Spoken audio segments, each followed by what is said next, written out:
Hello students, welcome in our English YouTube channel. Today we are going to learn 1.2 on saying please. We have already seen part 1 and part 2 means two videos. In the first video we have seen the example of the lift man. The lift man who was working in a city office, and there came a passenger and he just asked him top without asking him top please. And so the lift man who became angry and threw him out. In the second video we have seen the example of the bus conductor who is a very civil kind of a person who is very helpful and polite, who always helped the passengers. So, from his behavior, we understand here the good manners and the importance of civility. Now, today we are going to see the next part of on saying please. What struck me particularly was the ease with which he got through his work. If bad manners are infectious, so also are good manners. Here, the author wants to say, what struck me particularly was the ease with which he got taught his work. म्हणजेच या ठिकाणी author काय म्हणत आहेत की या ठिकाणी त्या जे चांगुलपणा आहे सर्वात जास्त विशेष आवडलेली गोष्ट म्हणजे काय की सौजन्य आणि त्यामध्ये असलेला शिष्टाचार was the ease with which he got through his work. म्हणजे ज्या पद्धतीनं तो बस कंडक्टर आपले काम अतिशय सौजन्याने आणि शिष्टाचाराने करत होता ती गोष्ट सहज आवडलेली आहे. If bad manners are infectious so also are good manners. जर बॅड मॅनर्स म्हणजेच वाईट शिष्टाचार हे जर खूप लवकर संक्रमित होत असतील तर त्याच पद्धतीने चांगले शिष्टाचार हे सुद्धा तेवढ्याच पद्धतीने संक्रमित होत असतात. If we encounter incivility most of us are apt to become uncivil. But it is an unusually uncouth person who can be disagreeable with sunny people. Uncouth, that means impolite or unrefined person. That is called uncouth. Here the writer says that if we come in contact with incivility, that means the person who is uncivil, and if we go in contact with that person, then definitely the person also becomes uncivil. म्हणजेच आपण जर या ठिकाणी अशिष्टाचाराच्या जर सानिध्यामध्ये आलो तर त्याचा परिणाम हा अशिष्टाचारामध्येच होतो. But it is an unusually uncouth person who can be disagreeable with sunny people. म्हणजेच या ठिकाणी जे चांगले वागणारे असतात, ज्यांच्यामध्ये चांगुलपणा असतो, दयाळूपणा असतो, सौजन्याने शिष्टाचाराने वागणारे असतात, त्यांच्या सानिध्यामध्ये जर या ठिकाणी इम्पोलाईट अनरिफाईंड पर्सन आले तर ते या ठिकाणी ते काय करत नाहीत तर ते त्या व्यक्तीला अजिबात म्हणजेच त्याचा असलेला चांगुलपणा कधीही ते मान्य करत नाहीत. हे या ठिकाणी आपण पाहिलेले आहे. It is with manners as with the weather. Means in which weather you are that definitely here come in to contact. म्हणजेच आपण जर चांगल्या व्यक्तीच्या कॉन्टॅक्टमध्ये आलो, जर आपण चांगुलपणाच्या शिष्टाचाराच्या सानिध्यामध्ये आलो तर त्याचा परिणामसुद्धा हा चांगुलपणामध्येच होतो. आपण जर वाईट शिष्टाचारांच्या संगतीमध्ये आलो तर त्याचा परिणामसुद्धा हा वाईटच होत असतो. Nothing clears up my spirits like a fine day said Keats. या ठिकाणी जॉन किट्स या ठिकाणी म्हणतात, romantic poet, nothing clears up my spirits like a fine day. म्हणजे एक चांगला असलेला दिवस माझे मन हा ताजतवानं करू शकतो असं जॉन किट्स या ठिकाणी म्हणतात. And a cheerful person descends on even the gloomiest of us with something of the benediction of a fine day. म्हणजेच या ठिकाणी एखादी चांगुलपणानं वागणारी, चिअरफुल, हॅपी असणारी व्यक्ती जर descends on even the gloomiest of us with something of the benediction of a fine day. चांगल्या दिवसाप्रमाणे अशी ही सौजन्यशील वागणारी, चांगुलपणा असणारी व्यक्ती जर ही एखाद्या वाईट व्यक्तीच्या सानिध्यामध्ये आली, परंतु त्या अशिष्टाचार असलेली व्यक्ती त्या चांगुलपणाच्या, चांगला विचार असणाऱ्या व्यक्तीच्या सानिध्यामध्ये जर आली, तर नक्कीच त्याचा परिणाम हा चांगला होतो, चांगल्या दिवसाप्रमाणे.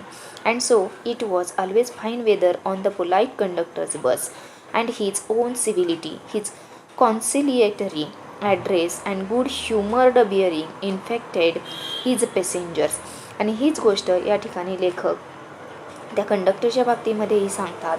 So it was always fine weather, that means in his bus there was always the fine weather, fine atmosphere. Why? Because the conductor's behaviour was always very polite, he was always civil and he was behaving in a civil manner with other passengers. आणि तो bus conductor हा नेहमी आपल्या बसमध्ये अतिशय polite, सौजन्यशील असं वातावरण ठेवायचा. आणि त्याचाच परिणाम म्हणजे काय, तर त्याच्या बसमध्ये सुद्धा तशाच प्रकारचं वातावरण असायचं आणि त्यामुळं ते सर्व पॅसेंजर्स आनंदाने असायचे. So what do we see here? His civility and so conciliatory address, that means trying to win friendly feelings. या ठिकाणी त्याचे जे काही अतिशय दयाळूपणाचं वागणं असायचं, शिष्टाचाराचं वागणं असायचं, ते सर्वच पॅसेंजरना काय करायचं, इन्फेक्ट करायचं. म्हणजेच चांगल्या वातावरणाचा त्यांच्यावरती या ठिकाणी चांगला प्रभाव दिसून यायचा.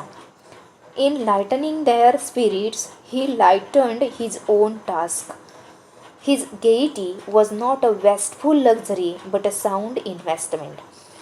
The bus conductor was a very civil kind of a person, and because of his behavior, when he came in contact with other people, he always lightened their spirits, and so everywhere we find out very shiny atmosphere, and his happiness, his state of being happiness was not a wasteful luxury. या ठिकाणी त्याचा जो आनंद, त्याचा जो चांगुलपणा, त्याच्या ठिकाणी असलेले जे काही चांगले शिष्टाचार होते, त्यामुळे त्या सर्व प्रवाशांवरती खूप चांगला या ठिकाणी परिणाम झालेला आपण पाहू शकतो. Let's see now the second. Next, I have missed him from my bus route of late, but I hope that only means that he has carried his sunshine on to another road. कधीतरी एके दिवशी लेखक असं म्हणायचे की तो bus conductor माझा हा रूट काय करायचा, या ठिकाणी सोडायचा. म्हणजेच तो दुसऱ्या कोणत्या तरी रूटवर तो असायचा. आणि अनफॉर्च्युनेटली त्या ठिकाणी लेखकाची आणि त्या बस कंडक्टरची भेट व्हायची नाही. But that time he was carried his sunshine on to another road. पण त्यावेळेला तो बस कंडक्टर हा दुसऱ्या रोडवरती असायचा. It cannot be too widely diffused in a rather drab world and I make no apologies for writing a panegyric on an unknown bus conductor. या ठिकाणी लेखक म्हणतात की तो it cannot be too widely diffused in a rather drab world, म्हणजेच dull world. या ठिकाणी ते म्हणतात की आपण ज्या वेळेला चांगल्या गोष्टी या ठिकाणी संक्रमित करत असतो, त्यावेळेला त्याचा परिणाम हा इतरांवरती चांगल्या पद्धतीने होत असतो. जर अनसिव्हिलिटी असेल, या ठिकाणी अशिष्टाचार असतील, तर त्याचाही परिणाम त्याच पद्धतीने होत असतो. So here I make no apologies for writing a panegyric on an unknown bus conductor. त्यामुळं या ठिकाणी त्या अननोन असलेल्या अनोळखी कंडक्टरबद्दल लिहित असताना मला अजिबातही दिलगिरी वाटत नाही. If Wordsworth could gather lessons of wisdom from the poor leech gatherer on the lonely moor, I see no reason why laser people should not take lessons in conduct from one who shows how a very modest calling may be dignified by good temper and kindly feeling. त्यामुळं या ठिकाणी लेखक Wordsworth यांचं एक उदाहरण देतात. If Wordsworth could gather lessons of wisdom from the poor leech gatherer on the lonely moor. म्हणजे जे moor means what, the here poor light soil. Okay, तर वर्ड्सवर्थ असं म्हणतात मी जर एखाद्या मारणावरती म्हणजेच एखाद्या गरीब अशा प्राण्याकडून जर चांगल्या गोष्टी शिकत असेल तर नक्कीच I see no reason why lesser people should not take lessons in conduct from one who shows how a very modest calling one may dignified. म्हणजेच चांगुलपणा असणारी, गुड टेम्पर असणारी, चांगले या ठिकाणी शिष्टाचार असणाऱ्या व्यक्तीच्या सानिध्यात येऊन चांगल्या पद्धतीचे लेसन्स या ठिकाणी का घेऊ शकत नाही आहे असं या ठिकाणी लेखक म्हणतो आहे. तर त्याला दुसरे कोणतेही कारण या ठिकाणी आपण शोधू शकत नाही किंवा मला या ठिकाणी कोणतेही कारण दिसू शकत नाही आहे. So people can here take good lessons if they come in contact with the a person who is definitely very civil. It is a matter of general agreement that the war had a chilling effect upon those little everyday civilities of behavior that sweeten the general air. We must get those civilities back if we are to make life kindly and tolerable for each other. या ठिकाणी poet असं या ठिकाणी author म्हणजेच लेखक असं सांगत आहेत की it is a matter of general agreement that the war has had a chilling effect upon those little everyday civilities of behaviour that sweeten the general air. म्हणजे युद्धकाळाच्या परिस्थितीमध्ये सुद्धा या ठिकाणी चांगल्या गोष्टींचा नक्कीच चांगला फायदा होऊ शकतो. So this is the matter of general agreement here. This has a very chilling effect upon those little everyday civilities of behavior. म्हणजेच त्याचा जर एखादी चांगली गोष्ट असेल तर अशा छोट्या छोट्या चांगल्या गोष्टींचा सुद्धा या युद्ध काळामध्ये त्या परिसरावरती, त्या वातावरणावरती सुद्धा त्याचा नक्कीच चांगला परिणाम होऊ शकतो असं या ठिकाणी लेखक म्हणत आहेत. We must get those civilities back if we are to make life kindly. आपण हे चांगले शिष्टाचार नक्कीच आपल्यामध्ये निर्माण करू शकतो.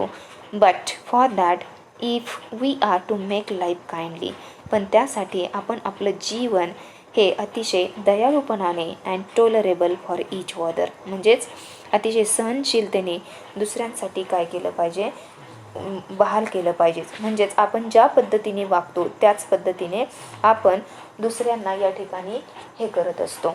म्हणजेच थोडक्यात आपल्या पद्धतीचं म्हणजेच आपले जे चांगले गुण असतात हे नक्कीच दुसऱ्यावरती चांगल्या पद्धतीने इफेक्ट करत असतात. We cannot get them back by invoking the law.